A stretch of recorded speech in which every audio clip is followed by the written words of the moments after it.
NBC Monitor News, brought to you by Rambler 63, the most beautiful new Rambler ever built. On display at your Rambler dealers now. Here is Bill Fitzgerald, NBC News. Hurricane Daisy is now smashed into Nova Scotia, uprooting trees and knocking down power lines. She is carrying winds up to 80 miles an hour.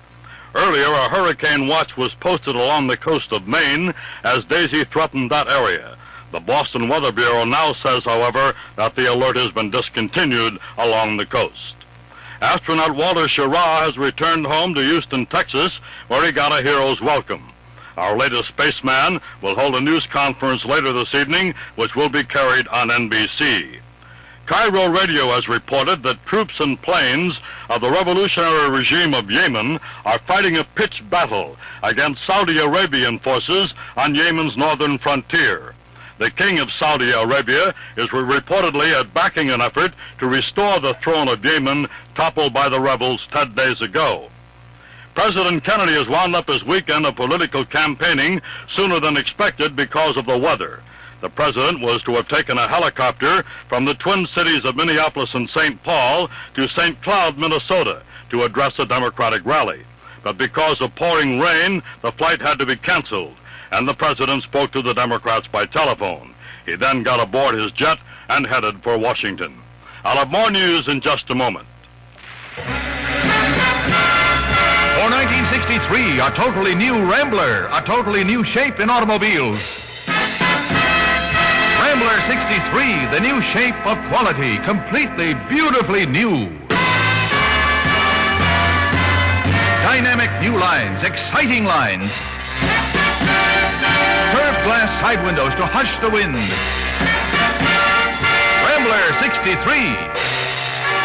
This is the one to see, the most beautiful new Rambler ever built. Looks longer, but it isn't. 3 inches lower, but easier to step in and out.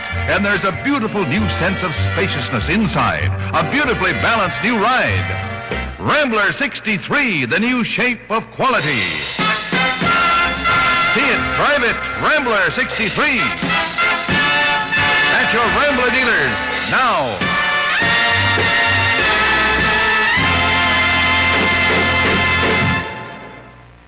Once again, Bill Fitzgerald. From Havana, NBC newsman John Lavacek reports that James Donovan, the New York attorney negotiating for the release of the Bay of Pigs prisoners, has left Cuba for Miami. Lavacek says Donovan will stay in Havana at least a day to wrap up details of the prisoner exchange.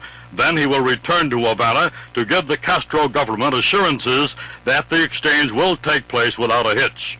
There is no confirmation yet that Donovan has arrived in Miami, nor is there word of the financial arrangements for the prisoner's ransom. Cuban President Dorticos addresses the United Nations in New York tomorrow. He's expected to deliver a blistering attack against the United States, and particularly against President Kennedy's plan to impose strict shipping embargoes to cut off strategic cargoes from going into Cuba.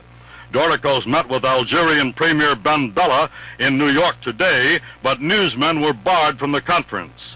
It's speculated they talked of Ben Bella's coming trip to Havana to meet with Fidel Castro. And the leading Japanese shipping company says it will stop a freighter service now serving Cuba. Company officials say the action will be taken to comply with President Kennedy's move to prohibit foreign ships carrying strategic goods to Cuba from anchoring at American ports. Governor William Quinn of Hawaii defeated Lieutenant Governor James Kealoha in the new state's Republican primary. Quinn won the hard-fought battle by some 8,000 votes. He now faces John A. Burns, a former territorial delegate to Congress who won the Democratic nomination. Bill Fitzgerald, NBC News, New York. Here's a Monitor sports note. At Longchamps racetrack in Paris today, Carryback could finish no better than 10th in the running of the Prix de l'Arc de Triomphe, Europe's richest horse race. The winner was Soltikoff. Monade was second, and Val de Loire was third. Carryback, America's lone entry in the race, was a heavy favorite and stayed in contention until the turn for home. There, the heavy bunching of the 24 horses in the race hurt his chances. Look for the spear and get chewing enjoyment. Look for the spear, get Wrigley's. fresh, strong, lively, long-lasting too. You'll say Wrigley's is great to chew. Look for the spear and get chewing enjoyment with the biggest little treat in all the land. Get the package with the spear and you'll know enjoyment's here. Be sure it's Wrigley's Gum. Friends, when you're in your favorite store, get the biggest little treat in all the land, Wrigley's Spearmint Gum. To be sure of getting the original Wrigley's Spearmint, look for the spear on the package. You see, anyone can use the word spearmint, but only Wrigley's can use the spear on the package. Some people call it a spear, some call it an arrow. Whichever you call it, it's the Wrigley trademark, and it's your assurance of real chewing enjoyment. So remember, get the package with the spear and you'll know enjoyment's here. Be sure it's Wrigley's Gum. This is Monitor, your weekend traveling companion on NBC Radio.